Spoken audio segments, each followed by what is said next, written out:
धम्मपद गाथा क्रमांक 20।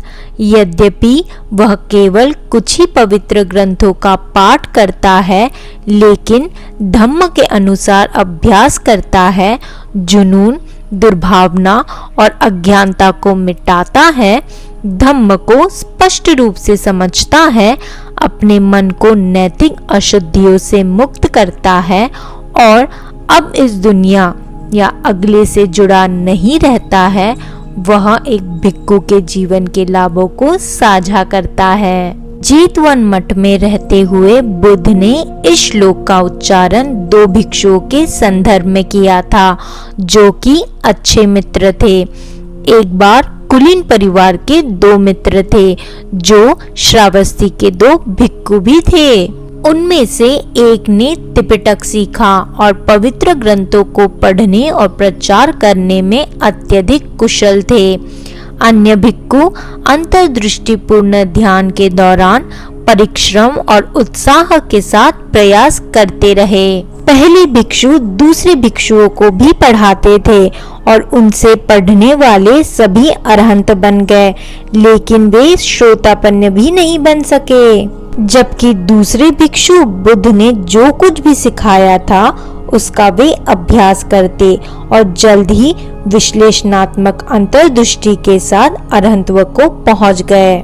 जब भिक्षुओं के बीच इस पर चर्चा हुई, तब तथागत ने उक्त गाथा को कहा था, सत्य के मार्ग पर चलने वाला सच्चा साधक भले ही बुद्ध के वचनों को बहुत कम बोल सकता है, वह धार्मिक ग्रंथों का व्यापक रूप से पाठ करने में सक्षम नहीं हो सकता है, लेकिन यदि वह बुद्ध की शिक्षाओं के अनुसार रहता है, यदि वह जुनून, दुर्भावना और भ्रम से मुक्त हो गया है, तो वह एक त्यागी के जीवन का भागीदार है। यह श्लोक इस तथ्य पर जोर देता है कि केवल बुद्ध के वचनों को पाठ करने से किसी भी व्यक्ति के धार्मिक जीवन में बहुत अधिक फर्क पड़ने वाला नहीं है। धार्मिक जीवन की पूर्णता तभी सुनिश्चित होती है जब व्यक्ति बुद्ध द्वारा कही गई बातों के अनुसार अपने जीवन को व्यवस्थित करता है।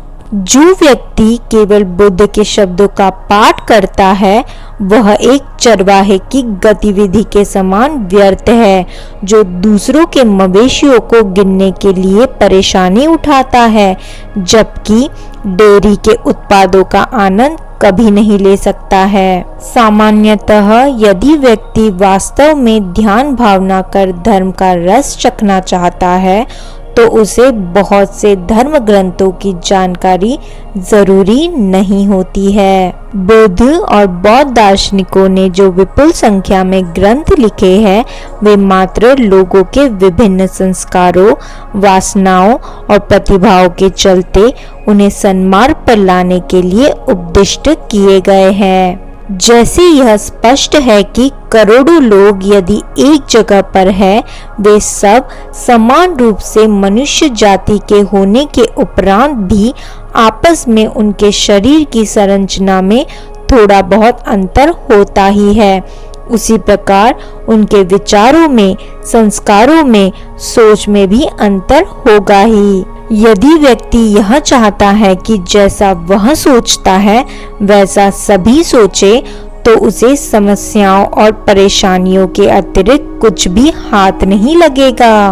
उसे यह सोच लेना चाहिए कि जैसे करोड़ों लोगों के बीच में कई रूप, रंग, आकार, प्रकार तथा वाचिक बोलचाल का लय आदि आपस में नहीं मिलते हैं, लाख प्रयास करने पर भी यदि हम इसे बदलकर अपने सदृश नहीं बना सकते हैं, तो वह अदृश्य चित्त, मन या विचार को तो कैसे ही एक समान बनाया जा सकता है। अतः जो व्यक्ति वास्तव में ध्यान साधना कर संसार से मुक्त होना चाहता हो, उसे उन असंख्य उपायों में से किसी एक को अपनाना चाहिए और उसका अपने जीवन में प्रयोग करना चाहिए। उदाहरण के लिए मात्र आप करुणा को ही ले ले, उसी पर चिंतन मनन करे और अपने जीवन में उसे उतारे। यदि ऐसा करेंगे तो करुणा मात्र आपको इस संसार से मुक्त करने में पूर्ण होगी। यदि व्यक्ति अनंत लोगों का कल्याण करना चाहता हो तो उसे विभिन्न मतांतरों या दर्शन शास्त्रों का अध्ययन करना होगा, क्योंकि ये विभिन्न प्रकार के विचार विभिन्न प्रकार के संस्कार वालों के लिए उपदिष्ट है। व्यक्ति को यह स्वयं देखना है कि वह धर्म को मात्र अपनी साधना का अंग बनाना चाहता है या अन्यों को भी मार्गदर्शन करने की उसकी इच्छा है। उसके अनुरूप उसे ध्यान एवं अध्ययन करना चाहिए। दोनों ही रूप में जो वह कह रहा है उसे अपने जीवन में लाना होगा, अन्यथा उसका लाभ नहीं हो सकेगा। हम देखते हैं कि दो व्यक्ति एक ही शब्द का प्रयोग करते हुए अपने विचारों को हम तक रखते हैं, लेकिन उसमें से एक का वचन हमारे अंतर्मन को छू जाता है, वहीं दूसरे व्यक्ति का वचन एक कान से प्रवेश कर दूसरे से निकल जाता है। इसका मात्र यही कारण है कि जिस व्यक्ति ने अपने आचरण से अनुभवों के धरातल से उठकर शब्दों का प्रयोग किया है, वह हमारे मन को प्रभावित कर सका। अतः हमें चाहिए कि मात्र किताबों के पन्नों को रट रट कर या जेरॉक्स कॉपी की भांति न बनकर अपने जीवन में उसे उतारे। जो व्यक्ति ग्रंथों में कही वचनों को अपने अंदर उतारता है वही श्रमण है, भिक्षु है, वही धार्मिक है। यदि आपको हमारा काम पसंद आ रहा है तो कृपया हमारे चैनल को सब्सक्राइब कर लीजिएगा। मंगल हो।